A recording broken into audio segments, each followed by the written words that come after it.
Muy buenas noches tengan todos ustedes.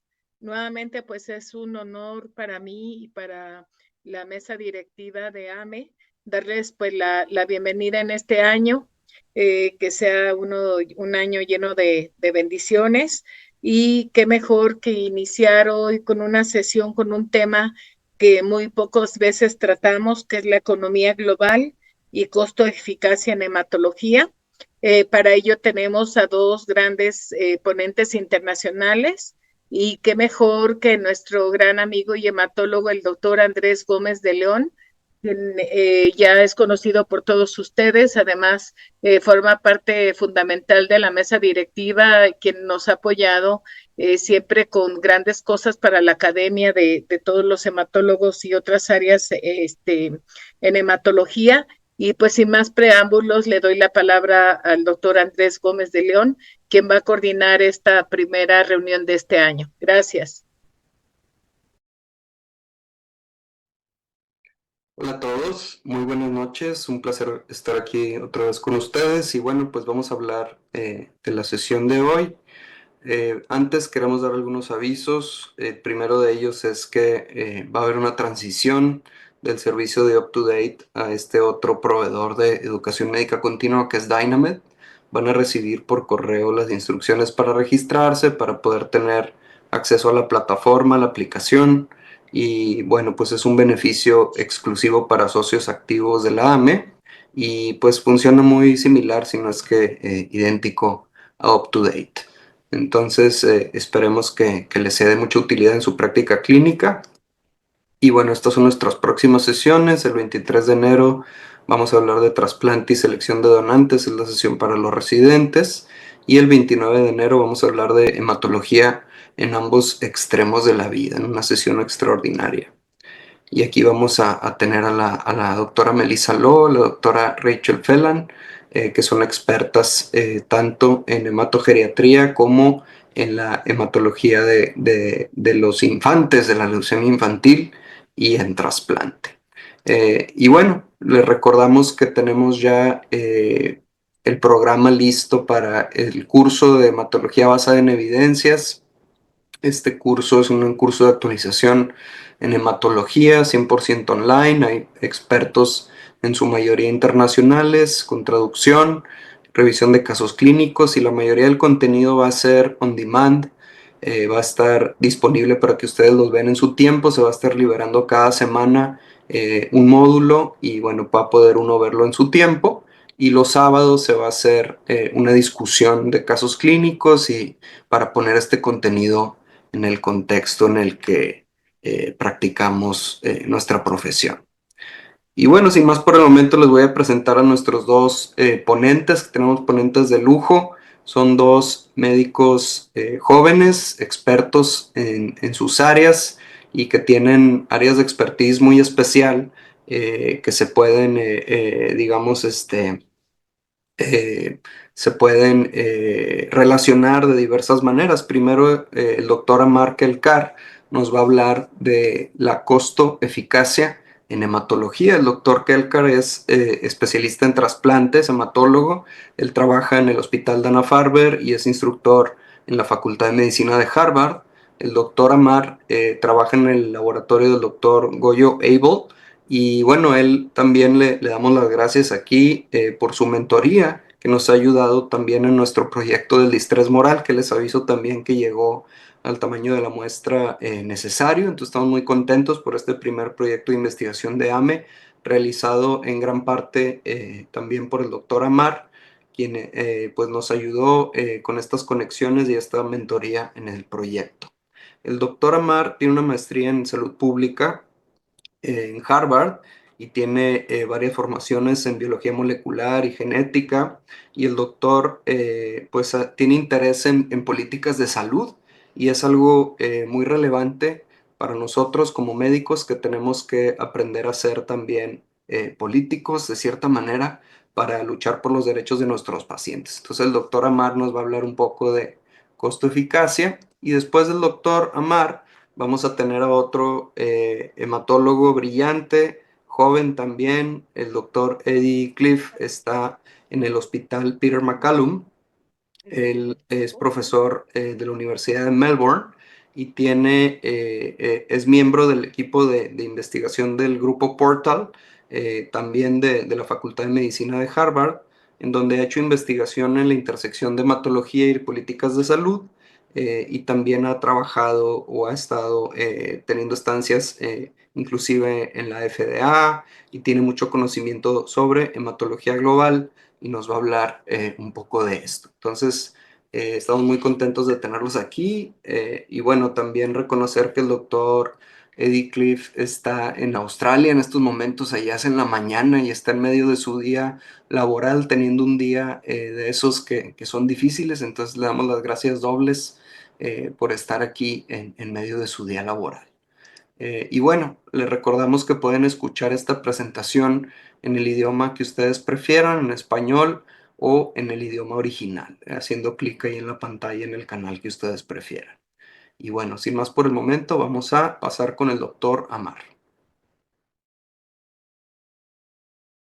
Buenas noches a todos o buenos días para aquellos que están en Australia. Soy Amar Kalkar, experto en trasplantes y en atención hematológica en el Dana-Farber, y también trabajo en la Universidad de Harvard. Y vamos a hablar de cómo valorar la costo-eficacia en hematología, particularmente con terapias génicas.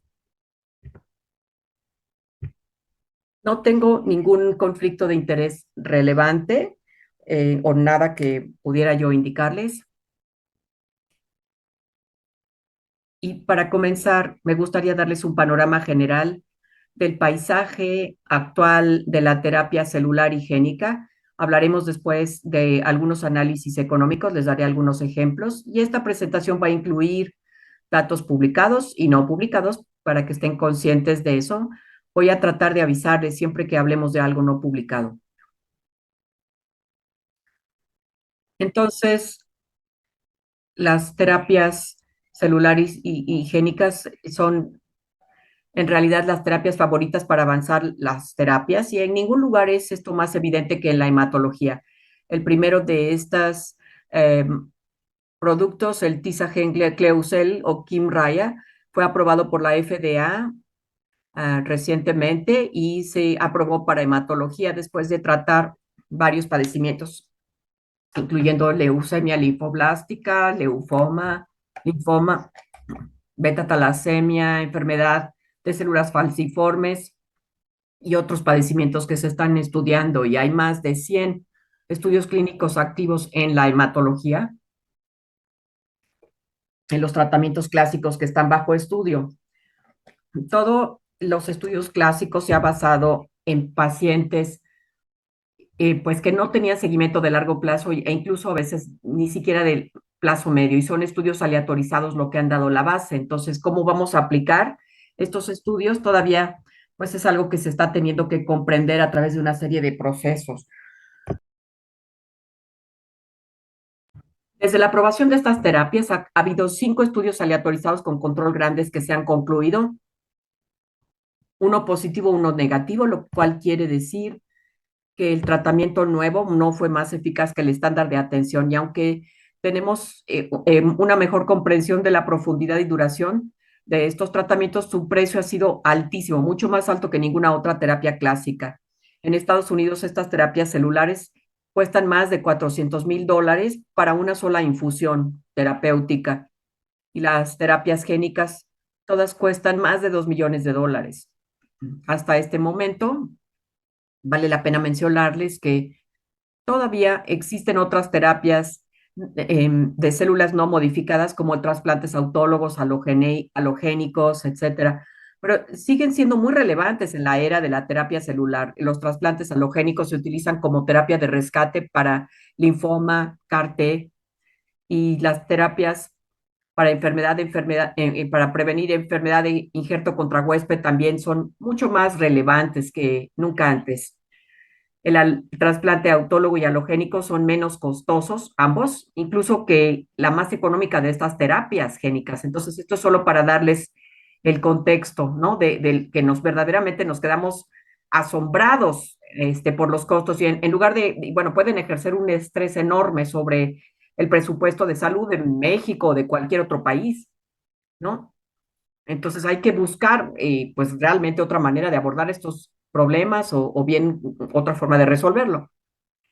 Ahora, para poder aumentar el acceso a estas terapias, podemos hacer análisis económicos para tratar de guiarnos al comparar las diferentes estándares o terapias estándares contra el estándar de atención o estas terapias nuevas, entendiendo cuáles son los recursos. Ahora, el valor se utiliza como el beneficio de una intervención en base a su costo. Los análisis consideran uno o dos de estos factores para determinar cuál de los tratamientos estará disponible y se podrá administrar. En comparación con la efectividad, que es el primero, o la eficacia, solamente se basa entre la diferencia de dos o más intervenciones, cuánto tiempo viven los pacientes después del tratamiento o cómo es su calidad de vida, por ejemplo. Un ejemplo de este análisis es un estudio clínico comparado, bueno, la mayoría de los clínicos, ¿qué es lo que utilizamos para añadir valor? ¿Acaso un tratamiento es más valioso que el otro? Por otro lado, el análisis de costo, que a veces se llama análisis de minimización de costos, compara solamente el costo de las dos intervenciones que se supone que tienen beneficios parecidos. En la mayoría de los casos, el análisis de minimización de costos se define en términos monetarios. Estos análisis de los que vamos a hablar se describe siempre un valor en dólares para el costo potencial, ¿no? De la atención. Ahora, el costo de intervención, que sería muy amplio, incluye el costo del tratamiento, pero también el costo de la terapia de apoyo, hospitalización, incluyendo la UCI, costos que el paciente tiene que desembolsar o también costos de terapias posteriores. Esto es muy importante también para la decisión de los modelos. La mayoría de los análisis de pago a costo observan el costo añadido en un determinado periodo de tiempo. Los otros dos tipos de análisis son el análisis de costo-eficacia y análisis de costo-beneficio, que son los que valoran el valor de la intervención y varían en su manera de medir el valor, ¿no? El primero análisis de costo-efectividad define en ganancia monetaria del tratamiento, es decir, cuánto valor económico representa a un paciente porque puede volver a trabajar ya que fue tratado debidamente de su cáncer o de algún otro padecimiento hematológico. Por otro lado, la costo-eficacia define los desenlaces después del tratamiento. Entonces se tiene un desenlace en el que hay un índice de desenlace como por ejemplo años de vida o alguna otra medida de eficacia en comparación con el costo. Y ese índice es lo que utilizamos para definir el valor en esos casos. Ahora, un tipo de análisis de costo-efectividad que se utiliza mucho es también lo que se llama el análisis de costo-utilidad, que se utiliza unidad compuesta de sobrevida y se llama costo ajustado a la vida. La forma primaria en que modelamos la costo-eficacia u otras medidas es a través de un análisis de decisiones. Este es un abordaje cuantitativo que ayuda a tomar las decisiones. Imagínense tener un estudio clínico que mejorara la sobrevida en unas cuantas semanas y si agregara un tratamiento muy tóxico, si la meta es aumentar la sobrevida a toda costa, pues es obvia el resultado, pero si lo que queremos es dar calidad de vida o considerar el costo o utilizar un tratamiento en un paciente en lugar de otro, o cualquier otro escenario complicado, pues dependiendo de nuestra perspectiva, el denominado mejor tratamiento quizá no sea tan claro como lo vemos en los análisis clínicos. Y cuando estas cuestiones se vuelven más complejas, un modelo de decisión nos puede ayudar a determinar las políticas inherentes al razonamiento. Existen varios modelos que se han diseñado, pero sobre todo se utiliza a través de la descripción de un árbol de decisión y se empieza de izquierda a derecha en donde los cuadros son la decisión principal. En este caso, por ejemplo, tenemos la decisión de qué darle a un paciente o qué hacerle a un paciente con un riesgo favorable, ¿no? Con una leucemia mieloide en primera remisión. Una opción sería proceder a consolidar el trasplante de médula ósea y la otra opción es monitorear al paciente. Ahora, en esta primera versión de este ejemplo, podemos observar que nos concentramos solo en años de vida. Y entonces cuando vemos los mejores resultados en base a años de vida, la mejor opción aquí, cuando vemos es cuánto tiempo vive la gente y cuándo mueren en el tratamiento versus con otro tratamiento, ¿no? Aquí tratando a los pacientes no con progresión, sino solamente cuando están en remisión secundaria. Y aquí la opción favorable en cuanto a años de vida nos lleva a un trasplante consolidado inmediato. Ahora, si quieren hacer esto más complejo y considerar la calidad de vida y la longitud de la vida, fíjese que se vuelve más complejo, porque esta misma decisión, ahora la calidad de vida para algunos pacientes, pues ustedes saben que si se les trasplanta viven peor en cuanto a su calidad, ¿no? O bien, ¿cuántos pacientes van a tener que soportar trasplantes no necesarios? Se omiten estos y solamente se les trata a los pacientes que tienen una LMA con riesgo favorable y pensamos que solamente tratamos a los pacientes que progresan y se les trata en segunda remisión.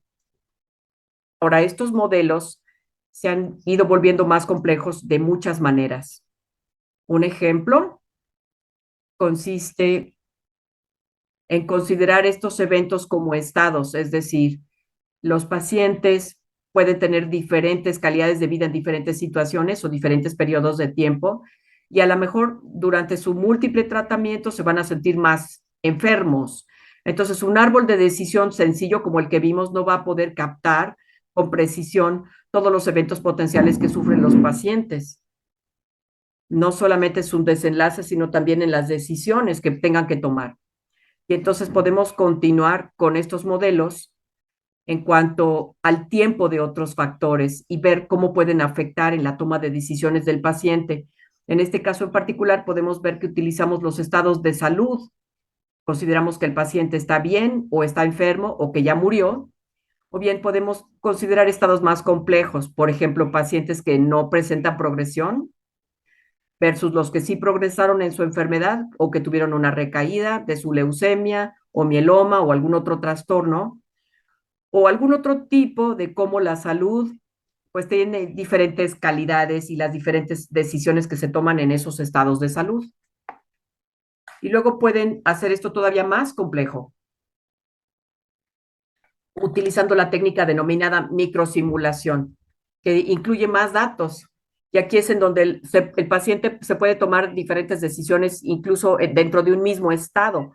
Por ejemplo, un paciente que ya tuvo, en este ejemplo, un infarto del miocardio, tienen diferente calidad de vida y se toman diferentes decisiones en comparación con los que no lo han tenido. Entonces uno puede crear estos diferentes estados que nos permiten captar mejor la complejidad de cada paciente individual. E incluso se pueden simular eventos específicos del paciente en cada uno de los pasos en un modelo. Y por eso se presenta este resultado agregado que nos permite representar mejor a la población de pacientes. Ahora, hay dos grupos o muy diferentes grupos de desenlaces o de información que se puede utilizar para ayudarnos a crear estos modelos de decisión. A menudo utilizamos datos de eficacia. En un estudio clínico es lo que más se favorece, ¿no? Los datos de eficacia también como de práctica clínica. Y los datos de eficacia se reportan de diferentes maneras. Por ejemplo, curvas de Kaplan-Meier o en forma numérica, o los puntos de datos únicos se pueden representar en modelos sencillos como los que veíamos antes, en donde el paciente puede vivir 4 o 3 o 5 años estimados más. Estos son números generales, como la sobrevida, la mediana de la sobrevida libre de progresión o sin progresión o con progresión, pero se puede, por ejemplo, se puede también ver a un paciente que recae o que muere en cualquier momento del modelo. Y entonces se pueden utilizar diferentes técnicas como esta, incluso para sacar promedios, como ya les dije, o bien para extraer estas probabilidades condicionales de estos modelos. De manera que utilizarían ustedes un programa como un digitalizador Digitizer que está por internet y van a trabajar con la curva usando el software y les va a decir la probabilidad de supervivencia en cada momento puntual que hayan elegido. Luego calculan la probabilidad de que el paciente tenga un evento como por ejemplo la muerte y en cada momento en el tiempo basado en la prioridad, la probabilidad, o sea que son en realidad índices de probabilidades y para esto utilizamos estos modelos para predecir desenlaces de los pacientes en base a lo que les ha ocurrido en el pasado. Ahora, estos datos los pueden hacer todavía más complejos utilizando lo que llamamos la calidad de vida ajustada, ya se las mencioné antes, en donde se utilizan diferentes escalas, como las escalas de calidad de vida, y se les convierte en lo que se llama el valor de utilidad de estado de salud, con una escala de 0 a 1, para que se pueda utilizar como multiplicador del desenlace de la probabilidad de progresión o de supervivencia.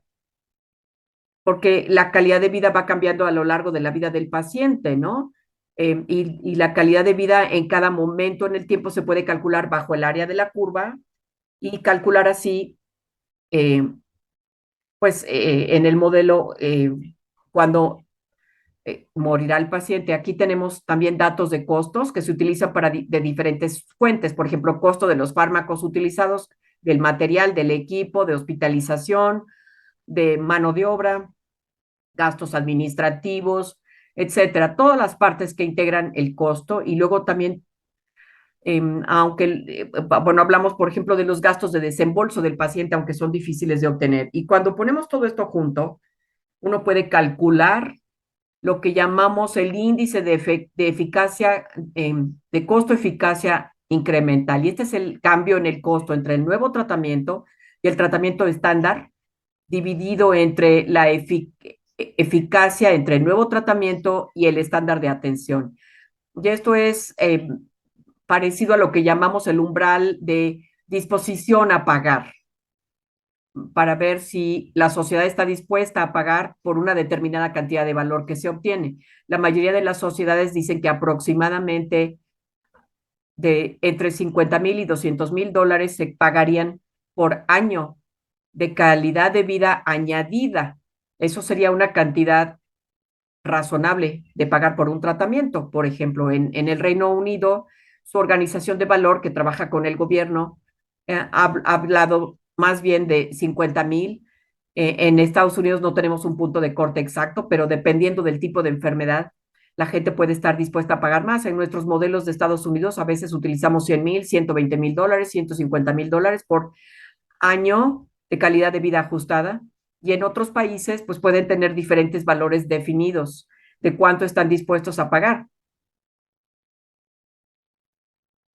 Así que el tratamiento que está por debajo de ese umbral es costo eficaz.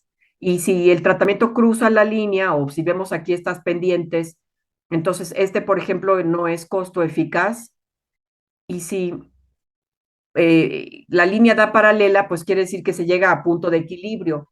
Vemos esto que se llama el plano de costo-eficacia con estos diferentes recuadros. La mayoría de los tratamientos nuevos, si pensamos en el eje de las X, que son los beneficios, y el eje de las Y, que es el costo, los tratamientos más eficaces estarán como acá en esta mitad. Los tratamientos más costosos estarán en la mitad de arriba. Los tratamientos de este primer cuadrante son más eficaces que los antiguos, pero también más caros.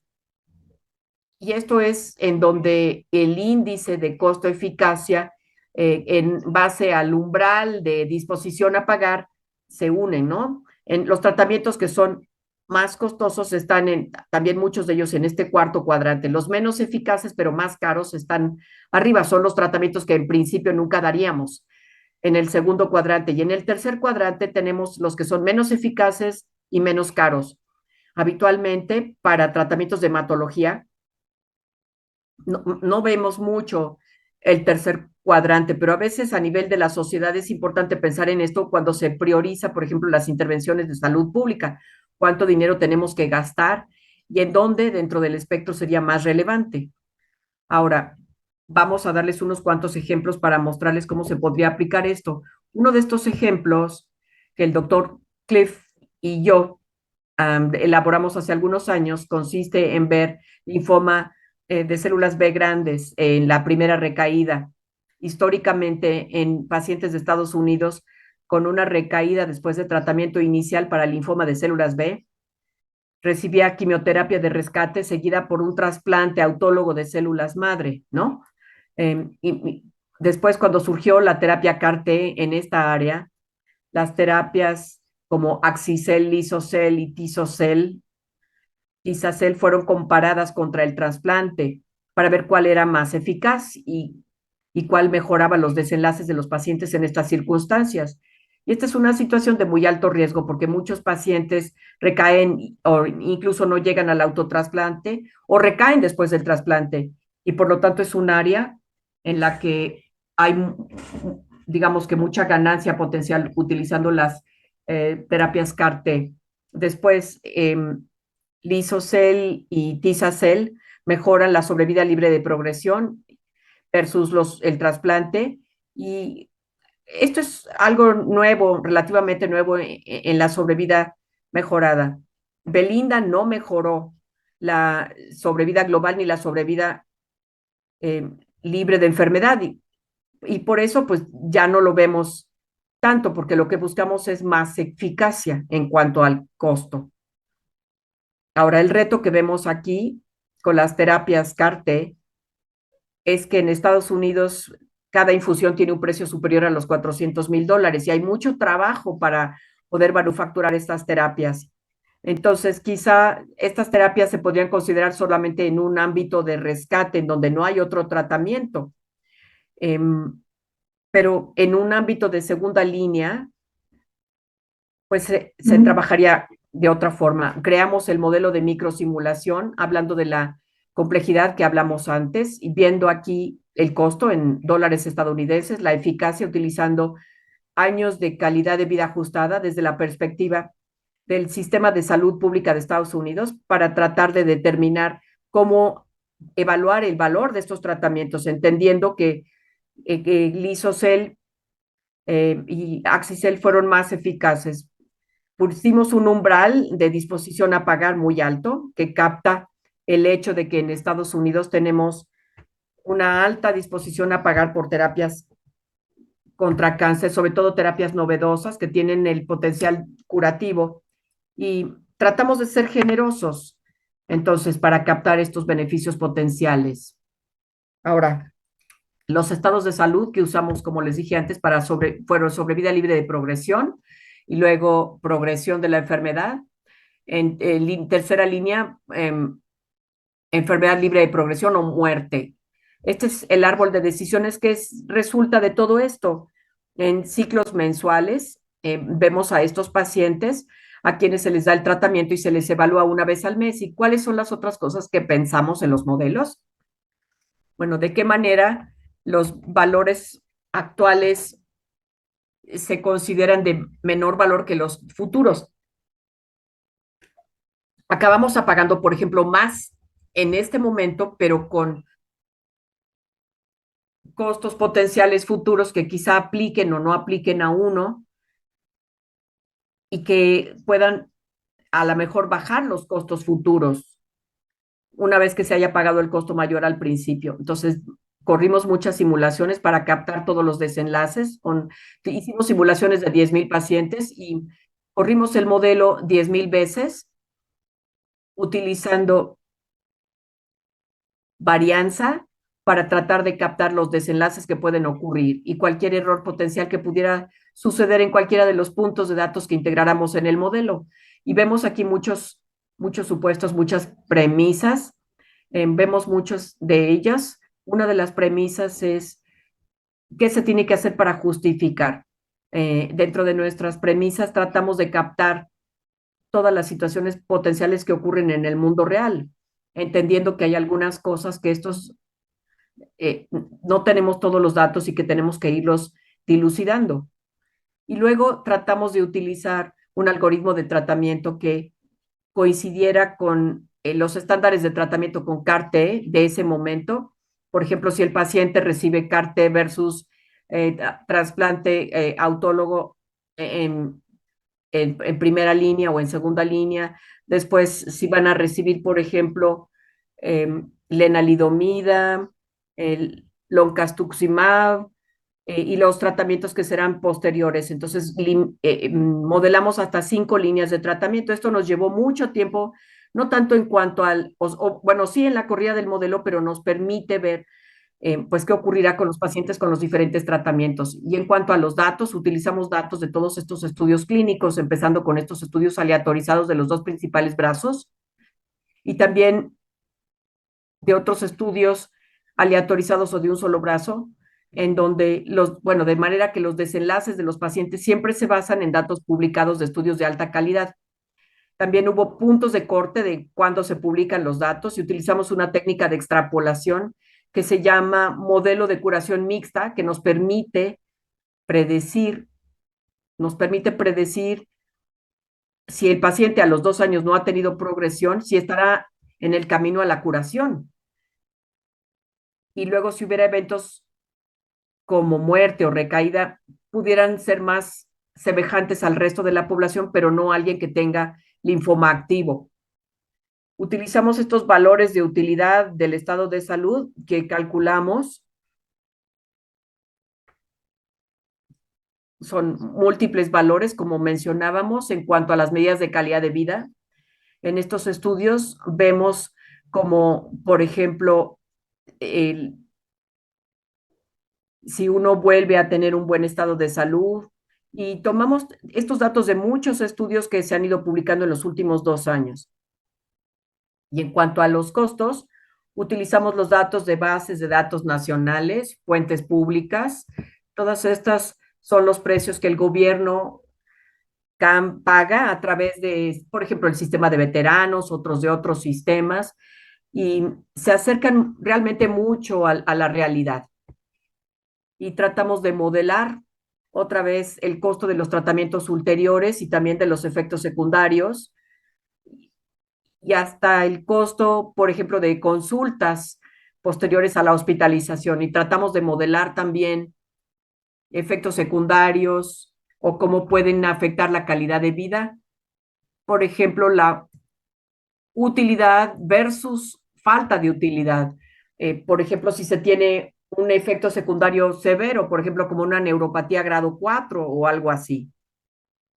Y todo esto nos ha permitido crear un modelo que se ha ido aplicando en los últimos años y tener toda esta información publicada. Las preguntas que se hacen son, por ejemplo, si todas las terapias novedosas, CD19, CAR-T, son terapias que son costo eficaces en comparación con las terapias de quimioinmunoterapias de salvamento o de rescate estándar para pacientes con trasplantes, con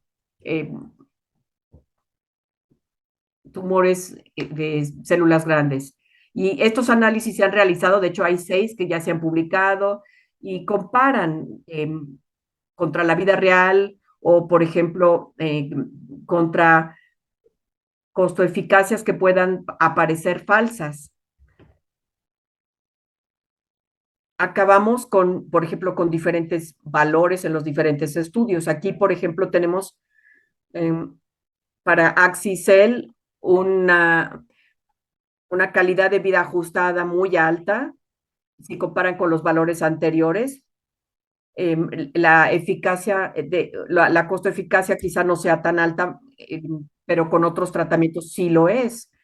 Entonces, de hecho, acabamos actualizando a medida que vamos teniendo nuevos datos y mostramos que incluso cuando tenemos un beneficio de más supervivencia de Axicel, el valor de calidad de vida ajustada, perdón, el valor ICER sigue mucho más arriba de lo que pensábamos que era un valor razonable que había que pagar. Entonces, cuando hacemos este argumento, queremos ser muy claros y decir que no es que no se deba administrar CAR-T, sino que el problema es el precio, y esto lo mostramos de diferentes maneras.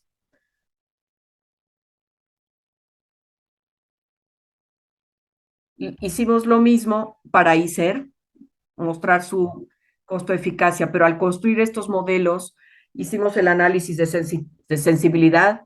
Aquí se pone un rango de cualquier valor en el modelo. Decimos que el modelo pruebe un precio tan bajo como $200,000 hasta $600,000 para mostrar lo que podría ocurrir si se bajara el precio o si fuera más alto. Y esto lo hicimos para otros parámetros, incluyendo valores de utilidad o cualquier otra cantidad de cosas, y ningún valor individual cambió cuando el tratamiento fue costo eficaz, salvo por el precio del tratamiento, lo cual quiere decir que lo que hizo Axicel o Lisocel eh, costo eficaz fue solamente el costo, ¿no? Todos los otros tratamientos fueron más eficaces. Nada más lo hizo costo eficaz, salvo por la baja de costo. Entonces, incluso esto nos puede llevar a calcular un precio de equilibrio para cuál sería un precio razonable para estas terapias de CAR-T. Acabamos con $67,000, que es $160,000 más bajo que el precio de lista de Axicel. Perdón, $100,000 más abajo. Y resulta ser que este valor, bueno, ya transcurrió cierto tiempo desde la publicación y algunas personas del gobierno de Estados Unidos han ido pudiendo negociar precios como para el sistema de veteranos o del Departamento de Defensa Pública, y los resultados siempre han sido idénticos al umbral de costos que predijimos antes. Entonces tenemos que entender que nuestro modelaje prácticamente cumple con lo que nosotros pensábamos que era un valor razonable para estos tratamientos. Ahora ustedes pueden hacer el mismo ejercicio para otras enfermedades. Aquí podemos ver cómo se considera el valor, por ejemplo, en mieloma múltiple, un estudio de determinación que se publicó hace un par de años en el New England Journal of Medicine, que comparaba el autotrasplante después de tratamientos de entrada para mieloma o simplemente tratando con Revlimid. Y vimos cómo podría ser esto benéfico o no. En el estudio original, estos dos tratamientos, bueno, y no había un beneficio de supervivencia por el uso de un trasplante, pero más bien era el beneficio de sobrevida libre de progresión. Entonces, vemos aquí que el desenlace se ve afectado por todos los tratamientos posteriores que el paciente pueda haber recibido. Entonces decidimos hacer el modelaje en la perspectiva de los Estados Unidos y qué es lo que ocurriría viendo el costo de estos tratamientos. Y acabamos viendo que el costo del autotrasplante es alto, pero incluso con un beneficio incremental de una mayor calidad de vida en base a otros tratamientos para mieloma, el costo es tan alto entre las terapias de mantenimiento y el trasplante autólogo, que el trasplante como consideración de otras terapias para mieloma en Estados Unidos no parecía ser costo eficaz. Llevamos a cabo varios análisis de sensibilidad para mostrarlo. Miren, aquí vemos los valores.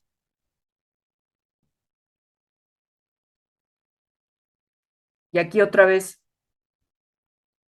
viendo si hay algo que nos ayude a llegar a punto de equilibrio, si se baja el precio del trasplante, el precio de terapias de mantenimiento como lenalidomida, o cómo lograr esta costo-eficacia. Y no hubo ningún cambio o ningún precio individual que lograra hacer el trasplante costo-eficaz, desenlace que nos resultó muy sorprendente. Y lo que vimos en este análisis es que el problema es que todos estos pacientes con trasplante autólogo también recibieron la terapia de mantenimiento después del trasplante, en comparación con los pacientes que no recibieron el trasplante autólogo.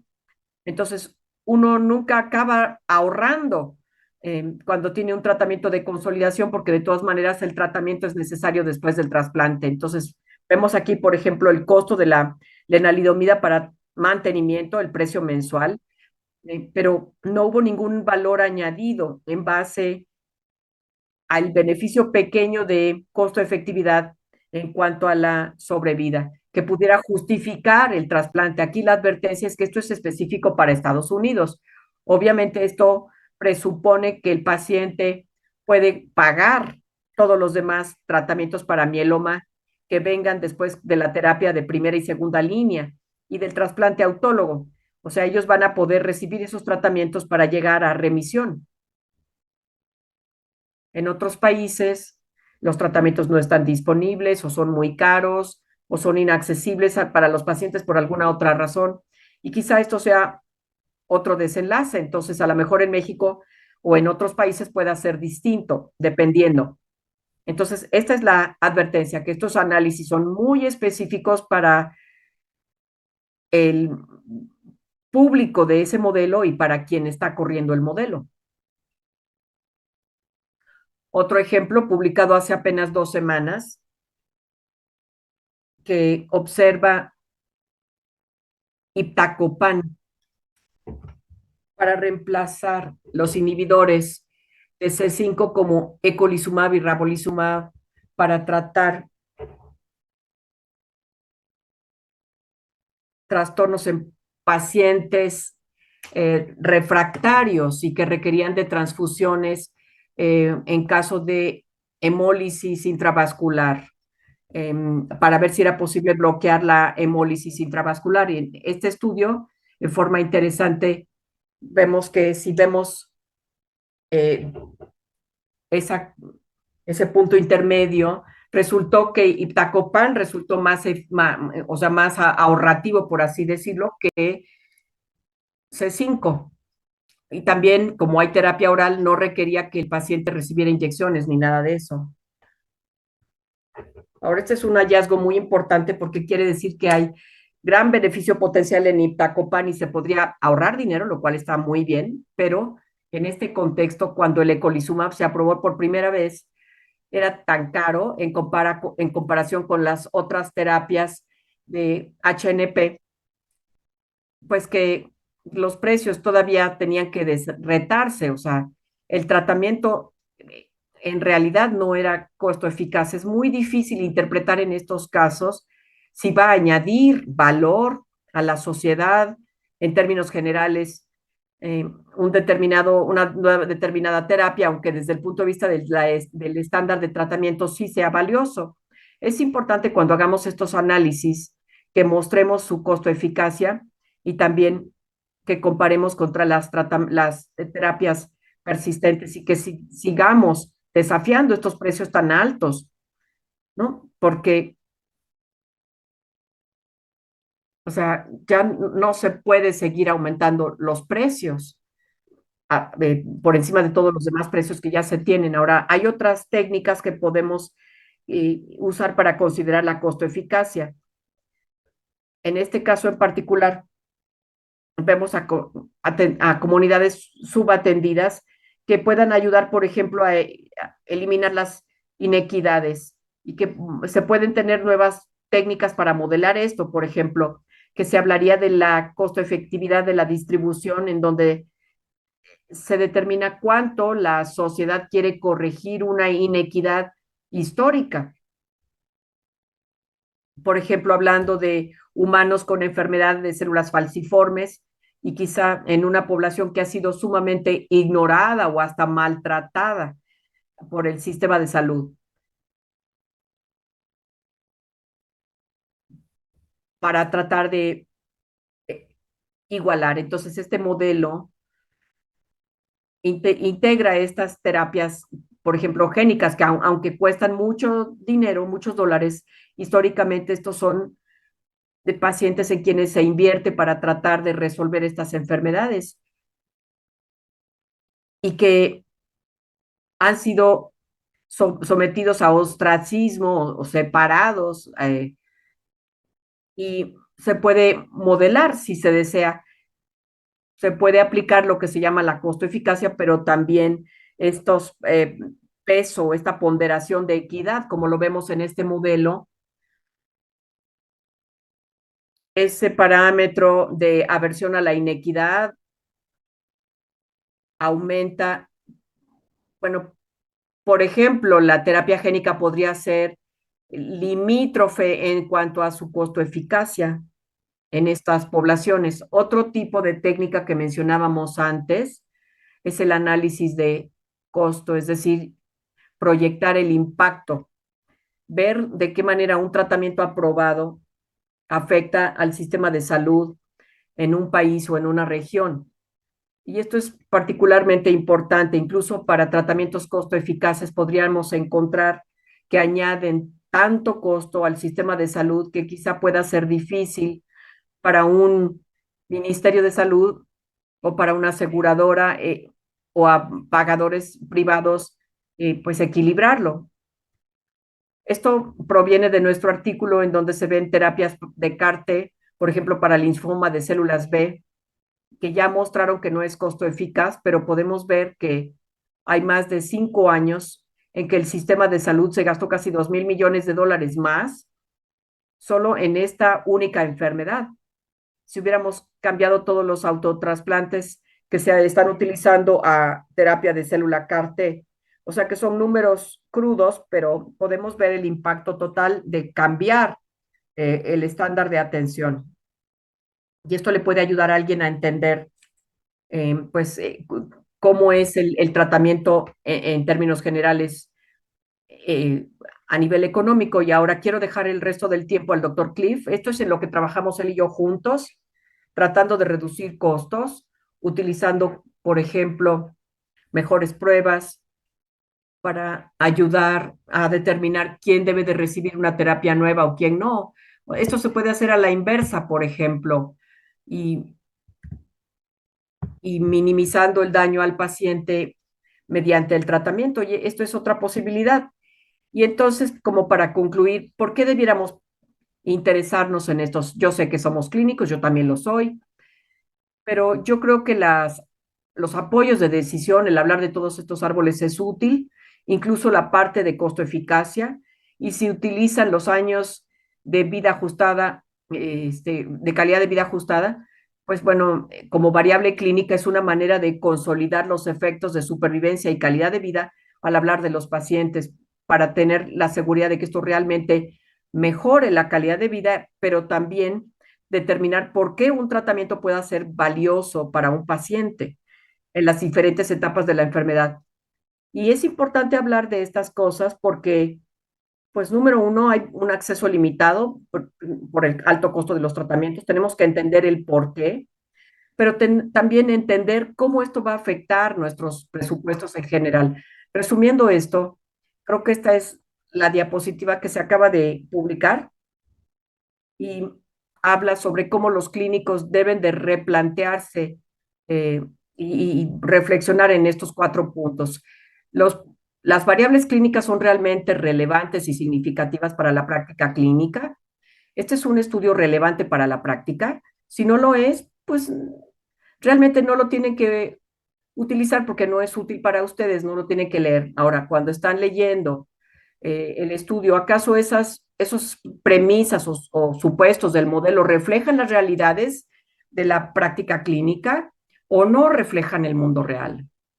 Y también pueden ver los datos mismos en el modelo y decir, ¿acaso ese modelo se basa en datos que se estudiaron rigurosamente o se basa en datos subyacentes? Porque esto puede cambiar mucho el modelo y también hay que pensar en esto en cuanto a cuál es el mejor tratamiento para un paciente individual o bien cómo va a afectar esto el contexto sanitario de otros pacientes individuales, sus necesidades dentro de la salud pública. Y esta última diapositiva proviene del artículo que les decía yo que el doctor Cliff y yo publicamos hace varios años. Y esto es importante. Cuando vemos los análisis de costo-eficacia, hay que ver si realmente un fármaco es eficaz o no. Si no es eficaz, no puede ser costo eficaz. Entonces creo que aquí me voy a detener. Espero que les haya sido útil la información y bueno, espero sus preguntas después. Gracias. Muchas gracias a la AME por la invitación y bueno, pues como les decíamos, sí estoy yo a la mitad de mi día pero vamos a hablar del término de la farmacoequidad y de las barreras para obtener fármacos oncológicos, particularmente que estén disponibles más ampliamente en el mundo. Entonces, yo como australiano que se pasó mucho tiempo en Estados Unidos, pues estoy un poco consciente, ¿no? De hablarles a mexicanos sobre este mismo tema. Les pido por favor una disculpa sobre mis 4 primeras diapositivas y tengo después una diapositiva sobre costo-eficacia en donde voy a centrarme principalmente. No les sorprenderá saber que si vemos en lugares como el Reino Unido, a la izquierda o Estados Unidos a la derecha para diferentes tipos de cáncer, los desenlaces han ido mejorando en las últimas 2 décadas en particular, pero también en los últimos años. Por supuesto que los más astutos de ustedes sabrán que parte de esto es el resultado de que se diagnostica más con tamizaje el cáncer, pero creo que esto es debido en general también a mejorías de los tratamientos que tenemos disponibles a la fecha. Pero por supuesto que tampoco es novedad para ustedes que hay una gran disparidad de los desenlaces que los pacientes de cáncer tienen dependiendo, y como pueden ver, esto se correlaciona muy de cerca con la riqueza del país y los desenlaces. En la izquierda ven cáncer de pulmón, a la derecha cáncer de mama con supervivencia a 5 años, y ven que a mayor riqueza del país, en general mejor el desenlace con pocos atípicos como Japón. Y está este otro elemento de que después de haber hablado con Andrés, sé que es un problema en México, menos en Australia, pero también en otros lugares del mundo, que muchos países se quedan con un sistema de 2 niveles en donde tienen a individuos que sí son capaces de pagar y tienen acceso a terapias y otras personas que se quedan sin ello y que tienen peores desenlaces porque no pudieron cubrirlos. Entonces creo yo que se necesitan sistemas equitativos que ofrezcan acceso a todos los pacientes a una buena opción terapéutica y un buen tratamiento. Ahora, por desgracia, en la salud global tenemos este concepto muy difundido de que la prevención es mejor que la cura. Y en realidad, la idea de esta diapositiva y los diferentes elementos de ella pretenden ir justo en contra de esta noción. No es que yo tenga problemas con la prevención, mi problema es con las decisiones de salud pública y los políticos y los presupuestos que dicen que solo se puede prevenir el cáncer, pero que no necesitamos hacer esfuerzos para curar el cáncer, ¿no? Peter Singer, que es un australiano que trabaja ahora en Estados Unidos, habla de la idea de un niño que se está ahogando en un estanque frente a nosotros, ¿no? Y nos queda muy claro a todos que nos echaríamos un clavado felices para salvar al niño, aunque trajeras un par de zapatos o un reloj muy elegantes que sabrías que se iba a destruir. Por otro lado, si el niño se estuviera ahogando en un estanque, en un suburbio de la ciudad o del otro lado del mundo, quizá uno se volviera menos dispuesto a renunciar al costo financiero de los zapatos o del reloj para salvar al niño. Y yo creo que esto es importante al tratar de replantear este problema. Cuando vemos la supervivencia del cáncer como de pulmón, de mesotelioma, cáncer de piel, ciertamente tenemos el rol de la prevención, pero como saben, como hematólogos, mis áreas de interés son linfoma, mieloma y terapia inmune. Se los debía haber dicho antes, pero bueno, tengo pacientes con muchas de estas complicaciones con CAR-T, pero la mayoría de nuestras enfermedades como hematólogos en realidad no entendemos las causas ni tampoco pensamos que hay un elemento prevenible. La idea de que la salud global y estos programas debieran enfocarse en la prevención realmente se limita a los pacientes cuya prevención no hará nada por ayudar. Y también tenemos a los pacientes que ya tienen cáncer en quienes la prevención no les sirve de nada. Ahora, si vemos algunos de los proyectos más grandes en los que me voy a enfocar, es este proyecto de Cancer Moonshot Y 2022, en donde la mayor parte del dinero se dedica a la investigación, que responde a una pregunta diferente, que es cómo podemos tratar de tener mejores curas para el cáncer, que actualmente no tienen buen tratamiento o que son incurables.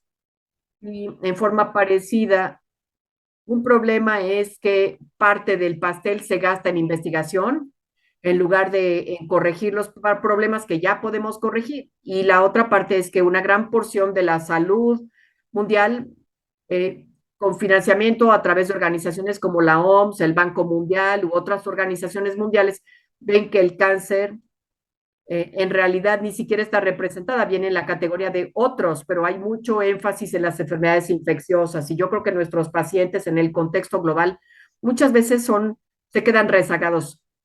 Yo tuve la gran fortuna en mi estancia en Harvard de estudiar con Paul Farmer, que era un hombre muy famoso. Les recomiendo muchísimo que lean su trabajo, tanto académico como sus libros, sobre todo el más reciente sobre ébola. Su énfasis era ir en contra de esta narrativa, la idea de que no podemos tratar el cáncer en ámbitos de baja economía porque es demasiado caro y volveré a esto en un momento. Entonces, esta es la fotografía de la semana pasada de todos nosotros en el proyecto de Cancer Moonshot. Creo que es una muy buena iniciativa, por ejemplo, crear un fondo global para el cáncer, pero si viéramos actualizaciones de la página de Cancer Moonshot, he tomado algunos datos de este año y podemos ver que se enfocan mucho en la prevención. Hay mucho trabajo tratando de ver vacunación para VPH, tratando de evitar la transmisión de SIDA, cánceres secundarios, y se ha hecho trabajo en el Pacífico y también bilateral con la India. Y yo creo que mucho de esto le falta parte o omite parte de la conversación, que es justamente hacer los medicamentos más asequibles. Claro que sí es importante la prevención, pero gran parte de la conversación sobre o sea, la curación del cáncer y aumentar el presupuesto falta. Entonces, he aquí mi diapositiva de costo-eficacia para aclararles lo que les digo. Yo creo que es muy importante que cuando pensamos en el contexto global y tenemos que aplicar la costo-eficacia con mucho matiz, muchos de los análisis que les mostré se realizaron en el contexto estadounidense y esto quiere decir que el brazo de comparación, ya sea que sea, por ejemplo, el trasplante o algún otro, se fijaron a precios de los Estados Unidos. Entonces, muchas de las conclusiones de estos estudios se tienen que tomar dentro del contexto de la salud global. Y entonces yo creo que tenemos que tener mucho cuidado de no decir, bueno, es que no hay que tratar a estas personas con CML o CLL con tabletas diarias simplemente porque no es costo eficaz. Y dos ejemplos de esto que les quiero dar es que a principios de los 2000 hubo mucho nihilismo de USAID, del jefe de la USAID, que decía no podríamos dar medicamentos contra VIH a pacientes en África porque la mayoría de las veces ni se las quieren tomar. Por supuesto que eso es ridículo, pero esa era la percepción en los niveles más altos de las organizaciones multilaterales de alto nivel. Y en forma parecida, y esto viene de mi trabajo con el doctor Farma, hubo reto a las percepciones con respecto a tratar a pacientes con tuberculosis multidrogoresistente. Se decía, no podemos tratar a estos pacientes multidrogoresistentes porque es muy costoso en un ámbito de bajos ingresos, ¿no? El doctor mostró que esto era posible e incluso cambió la narrativa. Volviendo al cáncer, el doctor Guy Wally y el doctor Booth de Canadá han creado dos ideas entrelazadas. La idea de que sí, irse a la luna es importante, pero tratar de curar cáncer que no tiene tratamiento es muy importante, pero podríamos salvarnos millones de vidas mejorando el acceso de los pacientes a los tratamientos que ya sabemos que son muy eficaces. Y por supuesto, no es noticia para ustedes saber que esto se tiene que desglosar en diferentes categorías a las que volveré después, pero estos números se toman de un análisis de lo que se llama el listado el cuadro básico de la OMS. Ellos en la OMS deciden qué es lo que consideran que es clínicamente básico como medicamentos, pero todo esto viene con una advertencia importante. Cuando yo veo en un rango de países de ingresos bajos y medios, uno puede ver que la gran mayoría no tiene acceso a las terapias novedosas, incluso entre la quimioterapia citotóxica, sigue habiendo grandes huecos en el acceso. Podemos ver que más de la cuarta parte de los países no tienen acceso a la doxorubicina, por ejemplo, uno de nuestros principales fármacos para el linfoma. Y luego, por ejemplo, el trastuzumab y rituximab tienen acceso muy bajo. Incluso si vemos moléculas pequeñas que son más fáciles de producir y más baratas y que pueden tener beneficios que cambien la vida como ATRA, dasatinib, en CML, inhibidores de aromatasa en cáncer de mama, vemos que el acceso en el mundo es muy, muy bajo. Y incluso cuando estos fármacos sí están disponibles, a menudo, como ven abajo, solamente están disponibles a costo completo. Entonces se refiere a la diapositiva que les decía yo antes, en donde solo los pacientes ricos pueden tener acceso al tratamiento.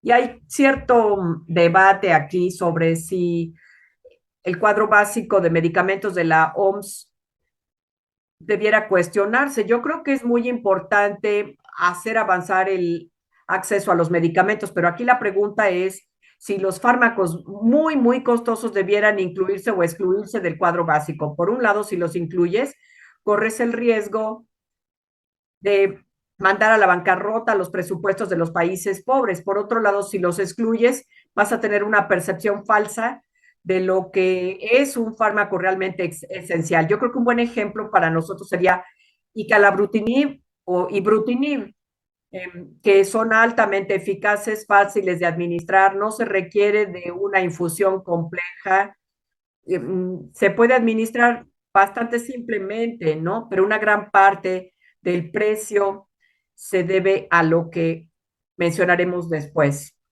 Entonces, ¿por qué la gente de los países de ingreso bajo y medio y ciertamente hasta de los países ricos no pueden tener acceso a los medicamentos contra cáncer? Bueno, me voy a concentrar en los dos primeros puntos, dinero y patentes. Ciertamente, la manufactura y la cadena de suministros es importante, particularmente para los biológicos como rituximab y células CAR-T, a las que volveré al final. Retrasos regulatorios. Estos son importantes. Las agencias en todo el mundo no son igualmente eficaces ni tienen los mismos recursos y en algunos lugares transcurre mucho tiempo entre la aplicación del fabricante del fármaco y la solicitud y la aprobación. Después la infraestructura y la logística, la administración del fármaco y el monitoreo y, y el apoyo que se pueda dar cuando son tratamientos complejos. También se habla del alfabetismo en salud, la gente que, bueno, percibe que esto puede ser una gran barrera, por ejemplo, la vacunación. El diagnóstico es un gran reto. Si no puedes hacer una biopsia de médula ósea o si no puedes acceder a un um, linfocito o hacer una citometría, se vuelve complejo. Si no se tiene, por ejemplo, secuenciación de siguiente generación, se vuelve complicado, pero quiero concentrarme en los primeros dos puntos, que son por qué los fármacos para el cáncer son tanto más caros de comprar que de manufacturar y cuál es el rol de las patentes aquí. Si pensamos en fármacos como el imatinib o ibrutinib o venetoclax, estas moléculas pequeñas, particularmente, pero incluso el rituximab, hay una gran diferencia entre el costo del fabricante para producirlo o en cuanto lo venden, ¿no?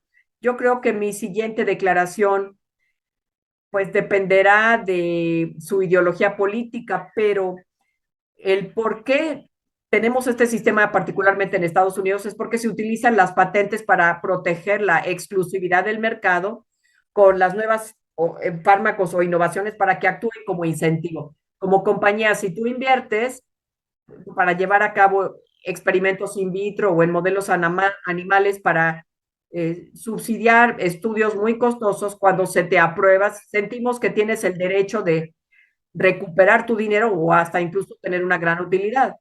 Tenemos que factorizar aquí el hecho de que sí, muchos fabricantes pagan el desarrollo de fármacos que no tienen éxito en los estudios clínicos y entonces se tiene que tener, pues ciertamente cierto incentivo para garantizar que las farmacéuticas y las capitales de riesgo inviertan en esto porque todos queremos medicamentos nuevos. Pero por desgracia el sistema está siendo de alguna manera engañado, ¿no? Y en mi grupo de investigación, por ejemplo, lo vemos aquí arriba a la izquierda y yo trabajo con muchas de las formas en que el sistema nos engaña, pero por ejemplo, si tomamos ibrutinib, que tiene más de 180 patentes, aunque sea una molécula pequeña, estas patentes están diseñadas para proteger a los fármacos de la competencia de los genéricos y para prolongar la exclusividad en el mercado para estos fármacos por mucho más que 20 años de lo que la ley pretende. Dos ejemplos aquí para enfatizar mi comentario. Esta es una compañía canadiense que ofreció hacer ensalutamida, que es una terapia hormonal para cáncer de próstata, a $3 por tableta, en lugar de lo que pagaban los pacientes en Estados Unidos, que era como $60 por tableta. Y otro ejemplo en Estados Unidos sería la compañía Cost Plus, en donde vemos imatinib, que lo ofrecían a $17 por tableta versus el precio al menudeo de $2,500 por tableta. Así que incluso en algunos países como Australia o de ingresos medianos o bajos, pueden obtener costos muchísimo más bajos y por estos fármacos. Y yo creo que el status quo se está volviendo inexcusable porque no nos estamos esforzando por dar a los pacientes en todo el mundo acceso a los fármacos, sobre todo cuando son baratos de producir. Y entonces estos ejemplos son solo para indicar que nuestras enfermedades, nuestros colegas infectólogos están dando pasos mucho mayores que nosotros en esta esfera y yo creo que debiéramos buscar en ellos una inspiración y también a que nos alentaran a ponernos de pie y defender más la importancia de un tratamiento oncológico y no solo de infectología, porque como ustedes saben, en todo el mundo y también con diferentes niveles de ingreso en los países se tiene cáncer.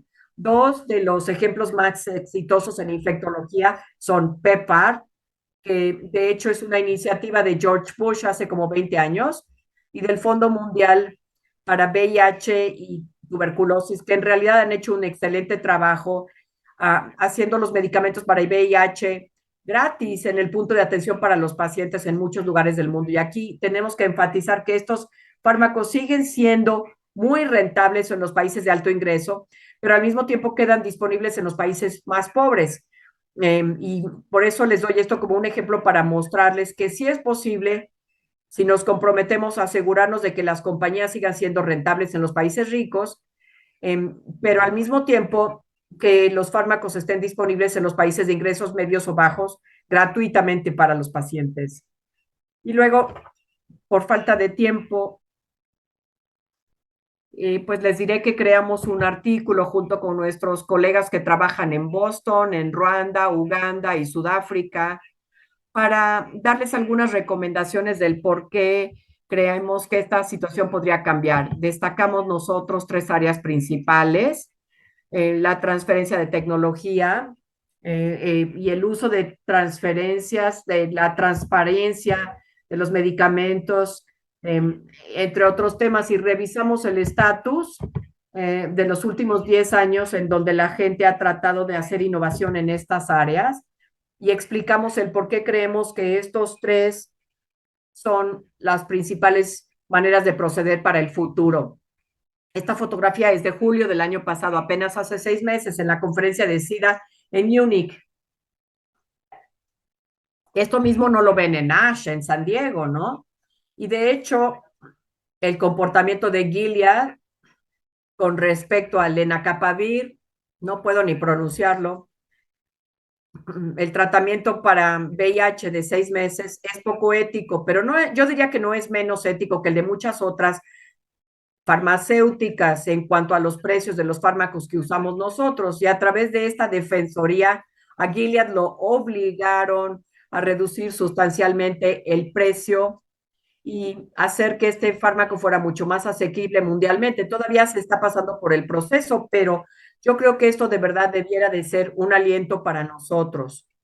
Ahora, si me permiten, ver COVID como lección, en realidad hubiéramos podido hacer mucho mejor para tratar, o Estados Unidos, o particularmente los fabricantes, pudieron haber hecho muchas más vacunas mRNA disponibles al mundo. Al continuar la pandemia, vimos que en el color rojo, claro o oscuro, vemos los miles y millones y miles de billones de vacunas que se estaban acumulando en los países ricos, aun cuando los países medianos o pobres no tenían acceso a ellas. Y la recomendación es tener estos núcleos de transferencia tecnológica. La idea es que en una patente se puede tener una especie de pool de patentes que dejara las instrucciones disponibles a la gente del mundo, pero se necesita más que eso. La patente no basta.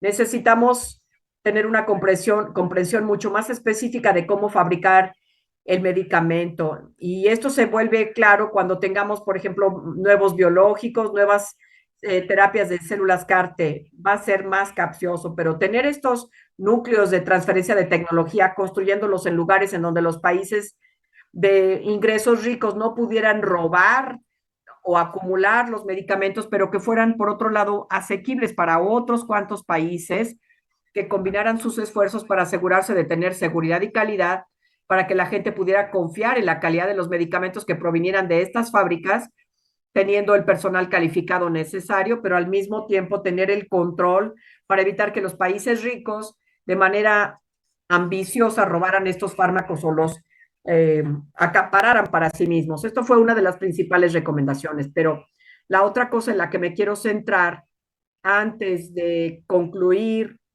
y dejar tiempo para preguntas es las licencias voluntarias y obligatorias.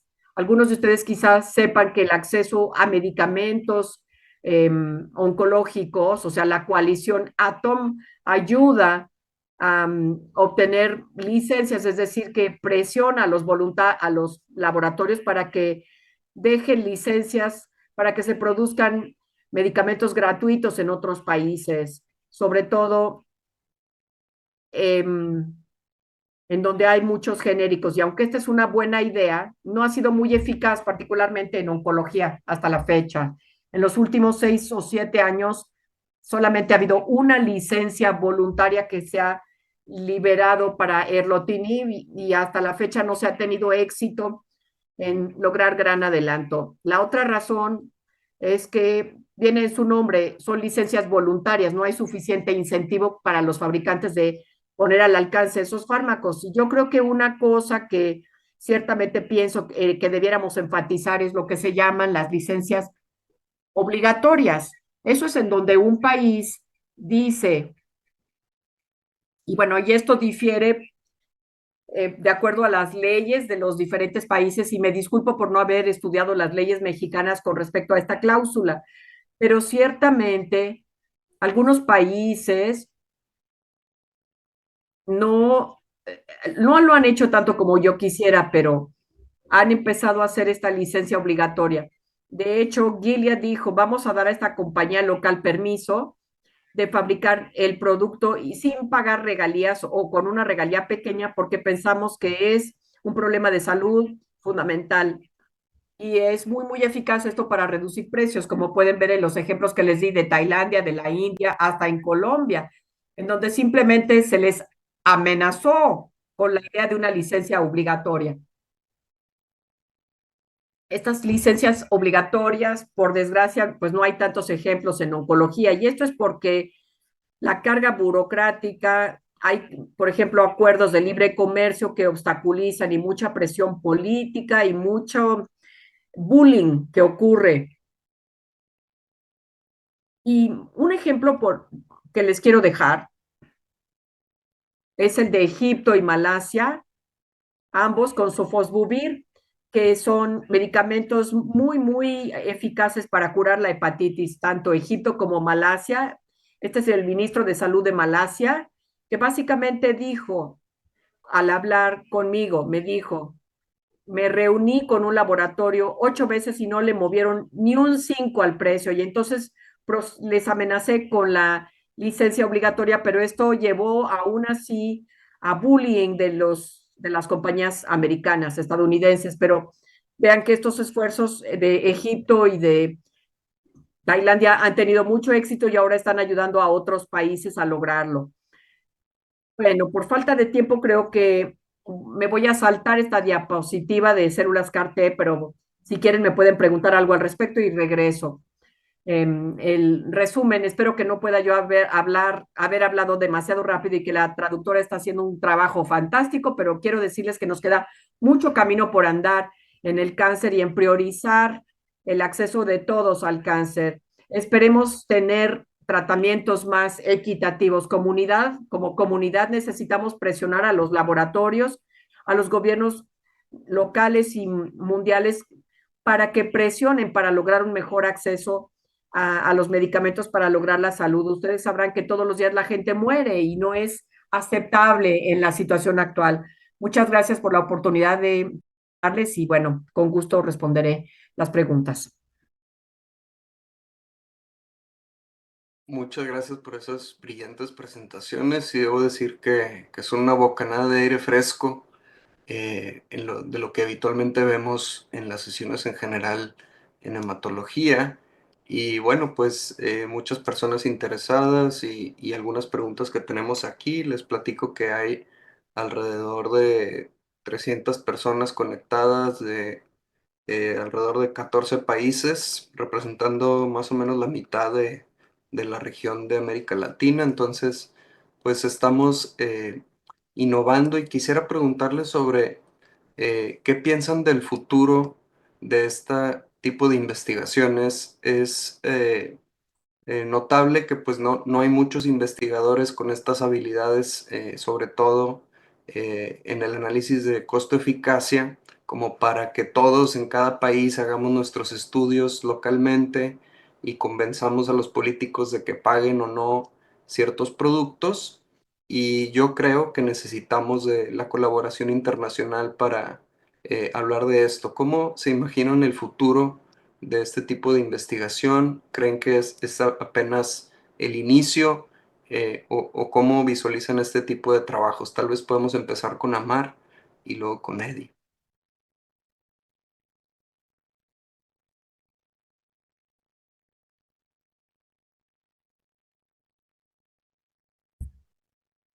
Muchas gracias por la invitación. Ha sido muy entretenido escuchar la conversación y una excelente presentación sobre equidad. Tiene que haber colaboración internacional, sobre todo en la investigación de costo-eficacia, aunque como se decía, hay diferentes contextos en cada país para aplicar estos tratamientos y tiene que considerarse eso. Pero también hay algunos ejemplos de que estos modelos han sido diseñados para diferentes países. El modelo de Iptacopan que les di antes para HNP, de hecho se presentaron para Japón, Estados Unidos, Brasil y Estados Unidos, bueno, y olvidé el último país, perdón. Y el doctor Cliff y yo estamos en Australia y en Estados Unidos y ciertamente podemos colaborar también, pero queremos trabajar con aliados en América Latina para poder ir resolviendo estas preguntas, ¿no? Suponiendo que estos tratamientos se puedan modelar en forma parecida en los diferentes países, ¿no? Se puede aplicar costos diferentes en cada país, pero siguiendo la misma estructura del modelo. El diseño del modelo aplica, es lo que queremos ver, que ustedes nos confirmen que estos modelos realmente aplican en los diferentes lugares. Me gustaría añadir que hay signos de que en Europa una nueva agencia europea colaborativa tendría que determinar si se paga o no un medicamento. Los europeos se han dado cuenta de que al unirse, a pesar de todos sus diferentes idiomas, pueden negociar mejor con los laboratorios farmacéuticos. Yo creo que la colaboración regional es importantísima para lograr mejores tratos. Y esto también se podría aplicar en los países de ingresos medianos o bajos. Los malayos me dijeron el precio que me dieron por Cefosbuvir. Con esto pude haber tratado 8 pacientes en Malasia con ese mismo Sofosbuvir y parece ser costo eficaz, pero pues ¿qué vamos a hacer con las otras decenas de miles de pacientes a los que no se les puede tratar, ¿no? Entonces yo creo que esto es muy importante con respecto a lo que dices, Andrés. Esto es apenas el principio y hay que irlo ajustando a cada parte del mundo. Muchas gracias por sus respuestas y hablando de nuestra campo, nuestra especialidad y Eddie y también Amar tocaron un poco el tema de los conflictos de interés con la industria farmacéutica. No los quiero poner en una situación incómoda, pero quisiera su opinión sobre cómo esto impacta nuestra especialidad, tal vez más que otras en medicina, simplemente por la cantidad de dinero que está en juego. Y también nos impacta personalmente, puesto que las compañías pues estimulan a los jóvenes a orientarse a hacer investigación en ensayos clínicos, a los investigadores básicos a descubrir nuevas dianas terapéuticas, hacer su biotech y venderla y luego comprarse una isla, en lugar de hacer investigación de costo-eficacia o investigación de hematología global. ¿Cuál es su visión detrás de los conflictos de interés de la industria en nuestro campo?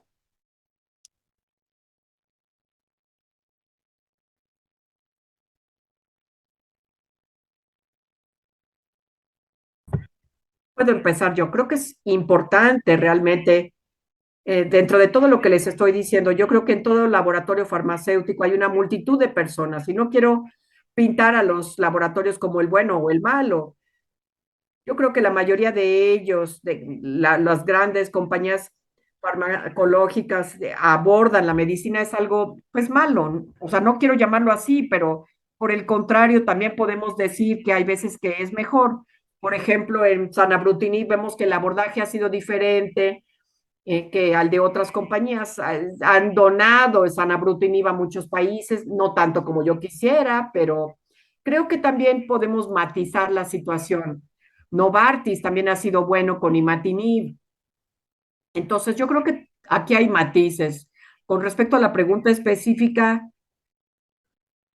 um, pues hay una gran complejidad porque no solamente se trata de pagar el vuelo a la ASH o el alojamiento a la ASH, sino que es la forma en que tú tienes éxito como ensayista clínico, ¿no? Y que te gane el honor de presentar en el estrado en ASH. Queda claro que si no le caes bien a la compañía, ¿por qué te harían el primer autor? Entonces yo creo que el conflicto de interés es muy profundo y es mucho más conflicto que solamente el dinero. Sí, claro, el dinero es una parte importante y conmensurable, pero yo creo que si uno caminara frente al centro de cáncer, se para uno frente a un junior y le dice, ¿qué prefieres, $1 millón o ser el investigador en jefe de un estudio que será publicado en el New England Journal? Las diferentes personas optarían por diferentes cosas. Entonces, es un tema complejo.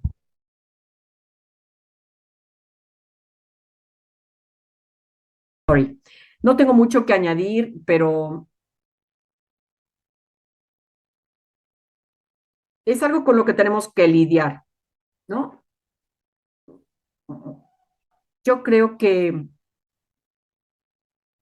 yo mismo como investigador he tratado de evitar problemas, pero la idea es tratar de mejorar realmente la investigación en el mundo, encontrar quizá algunos dólares para poder cubrir esa investigación. Esto es a nivel individual. Queremos mejorar, ¿no? En el campo, pero al mismo tiempo no queremos quedarnos atrapados en las trampas financieras que nos impidan ver los desenlaces en forma independiente. Y claro que eso, pues, forma parte del hacer investigación, o sea, tiene que haber un factor económico, pero también debe de haber una relación directa que se ha mostrado en dos directos, de hecho, entre los conflictos de interés y los autores y la probabilidad de que los estudios den positivos, lo cual hace sentido, porque si una compañía es financiada por alguien que está muy relacionada de cerca con la empresa, es posible que no quieran que se publiquen los resultados. Yo les diré que me han abordado muchas personas que me han ofrecido datos para análisis y yo solamente aceptaría la posibilidad de trabajar con ellos si me dan la posibilidad de publicar en forma totalmente independiente y autónoma. Entonces son cosas que hay que considerar, ¿no? Todo mundo tenemos un rol que trabajar, pero que realizar, pero nosotros tenemos que trabajar con estas compañías pues para lograr realmente avances. Tal vez no le han llegado al precio, ya que todos dicen que tienen un precio, doctor Amar. Y por otro lado, quisiera preguntarles, estas líneas de investigación, ¿cómo han impactado en la atención directa a los pacientes en su práctica clínica? Entonces, ya que hacen investigación un poco en el éter, ¿cómo impacta este conocimiento que tienen en la atención a sus pacientes?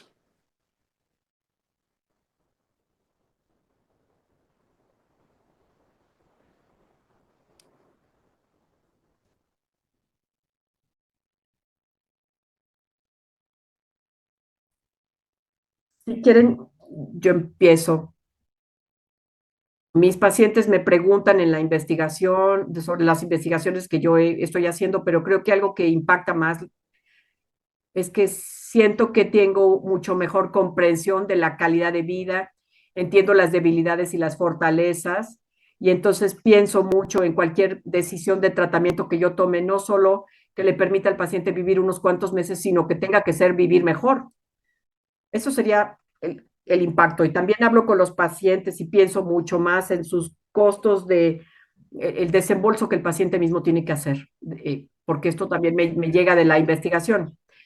Para mí, yo tengo la fortuna de tener varios intereses de investigación. Uno de ellos es infecciones como complicaciones, ¿no? Entonces, esto tiene una gran aplicación clínica, pero si pensamos en la costo-eficacia y en políticas, por ejemplo, um, creo que como que tengo dos sombreros, dos cachuchas. Uno es el economista en mi cerebro que toma las decisiones de qué financiar y qué no, pero también yo sé lo que es sentarte con un paciente que sabes que no tiene acceso al tratamiento y decirle, mire, se va usted a morir porque no tenemos acceso al tratamiento porque el gobierno no lo quiere pagar. Y esa es una sensación que yo creo que nosotros todos como clínicos entendemos.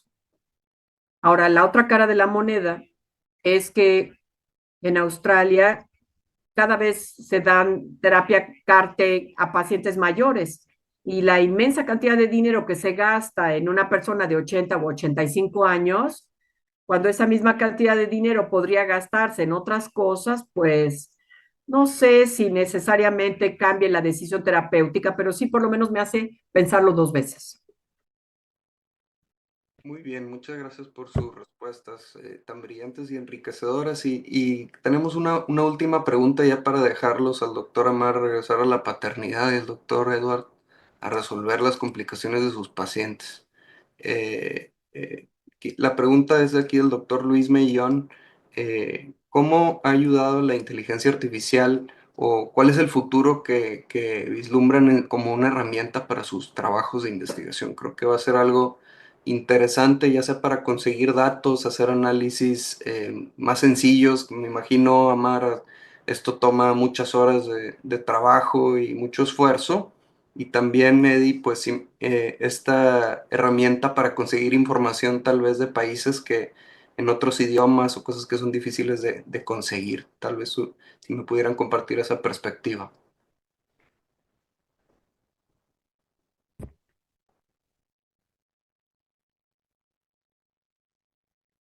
Sí, como les decía, yo tengo otros intereses en la investigación, pero una de mis cachuchas es tratar de pensar en cómo aplicar la inteligencia artificial de manera ética para una atención de apoyo a los pacientes. En este momento estoy en un estudio clínico con una compañía de inteligencia artificial para ofrecer a pacientes apoyo cuando van a ser trasplantados, por ejemplo, preguntas de efectos secundarios, de monitorearlos de una manera sistemática y poderles ofrecer una mejor calidad de vida, ¿no? Entonces, yo creo que sí hay un rol para la inteligencia artificial hacia el paciente, pero también para colaboración en investigación, como mencionas, Obviamente es una gran oportunidad de ayudarnos a romper las barreras del idioma, pero también, bueno, hay modelos que son extremadamente complejos y nos ayuda a tratarlos, ¿no? Yo todavía no lo experimento personalmente, pero sí he visto, por ejemplo, o sea, la forma en que las revistas nos hablan de cómo utilizar la investigación artificial en nuestras investigaciones es todavía un poco opaca.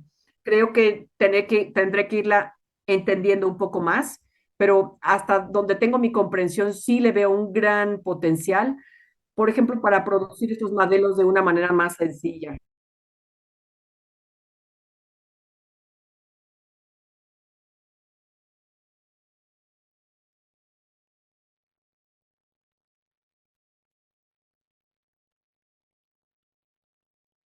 Todos hemos visto que hay plagio y es difícil saber lo que puede ocurrir con cómo la investigación artificial se percibirá en los próximos años. Em, Estoy de acuerdo con lo que él dice, que particularmente la parte de la traducción, la inteligencia artificial puede ser muy útil para esto. De momento, en vista de que ah, también alucina, nos puede provocar alucinaciones a nosotros, la inteligencia artificial, y es difícil saber cómo poderla implementar confiando totalmente en ella, ¿no? Pero creo que en este espacio habrá avances rápidos, aunque de momento yo sí creo que va a ser algo que, pues, que nos va a entusiasmar a todos con sus resultados. Perfecto, pues muchas gracias por su tiempo, por su disposición y bueno, pues un placer tenerlos aquí y también un privilegio llamarles mis amigos. Yo me trato de juntar con ellos para que se me pegue un poco, a ver si se me embarra lo brillante. Y bueno, vamos a dejar que la doctora Ángeles, nuestra presidenta, nos despida la sesión de esta noche. Muchas gracias a todos. Muy buenas noches otra vez. La verdad es que no me queda más que darles el agradecimiento de esta brillante, excelente presentación al doctor Amar, al doctor Edward y a nuestro coordinador y amigo, el doctor Andrés Gómez de León, que como vean ustedes son tres médicos hematólogos muy jóvenes que nos ponen el ejemplo de cómo luchar por tratamientos éticos y de vanguardia para nuestros pacientes. La verdad es que esta sesión ha sido de mucha enseñanza, de mucho hacernos pensar que no debemos de dejar de luchar justo por hacer medicina preventiva, hacer los mejores y luchar por los mejores tratamientos. El doctor Edward nos ponía el ejemplo de diferentes partes del mundo donde todo lo que tienen que hacer para que los pacientes puedan tener este tipo de tratamientos. Como ya bien mencionó el doctor Andrés, se conectaron más de 300 médicos, una sesión muy exitosa de 14 países, así que lo que hoy nos presentaron pues va a servir para muchos de nosotros, para más de 300 hematólogos que los pudimos escuchar.